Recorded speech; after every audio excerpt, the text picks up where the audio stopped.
Isaac is born.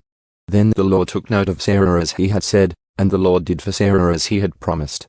So Sarah conceived and bore a son to Abraham in his old age, at the appointed time of which God had spoken to him. Abraham named his son who was born to him, the son whom Sarah bore to him, Isaac.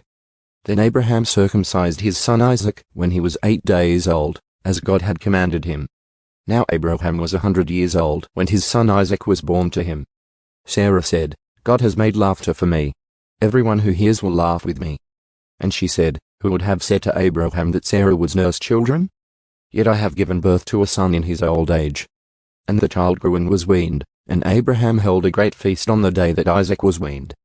Sarah turns against Hagar. Now Sarah saw the son of Hagar the Egyptian, whom she had borne to Abraham, mocking Isaac. Therefore she said to Abraham, drive out this slave woman and her son, for the son of this slave woman shall not be an heir with my son Isaac. The matter distressed Abraham greatly because of his son Ishmael. But God said to Abraham, do not be distressed because of the boy and your slave woman.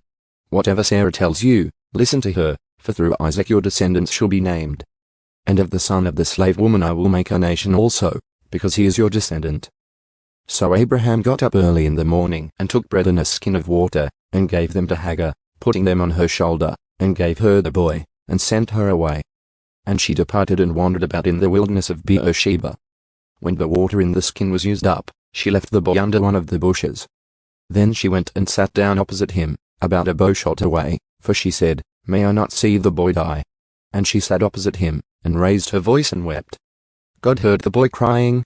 And the angel of God called to Hagar from heaven and said to her, what is the matter with you, Hagar? Do not fear, for God has heard the voice of the boy where he is. Get up, lift up the boy, and hold him by the hand, for I will make a great nation of him. Then God opened her eyes, and she saw a well of water. And she went and filled the skin with water and gave the boy a drink. And God was with the boy, and he grew. And he lived in the wilderness and became an archer. He lived in the wilderness of Paran, and his mother took a wife for him from the land of Egypt. Covenant with Abimelech. Now it came about at that time that Abimelech and Phicol, the commander of his army, spoke to Abraham, saying, God is with you in all that you do. So now, swear to me here by God that you will not deal falsely with me or with my offspring or with my descendants, but according to the kindness that I have shown to you, you shall show to me and to the land in which you have resided. Abraham said, I swear it. But Abraham complained to Abimelech because of the well of water which the servants of Abimelech had seized. And Abimelech said, I do not know who has done this thing. You did not tell me, nor did I hear of it until today. So Abraham took sheep and oxen and gave them to Abimelech, and the two of them made a covenant. But Abraham set 7 ewe lambs of the flock by themselves. Then Abimelech said to Abraham, what do these 7 ewe lambs mean, which you have set by themselves? He said, you shall take these 7 ewe lambs from my hand so that it may be a witness for me, that I dug this well. Therefore he called that place Beersheba, because there the two of them took an oath. So they made a covenant at Beersheba. And Abimelech and Phicol, the commander of his army, got up and returned to the land of the Philistines.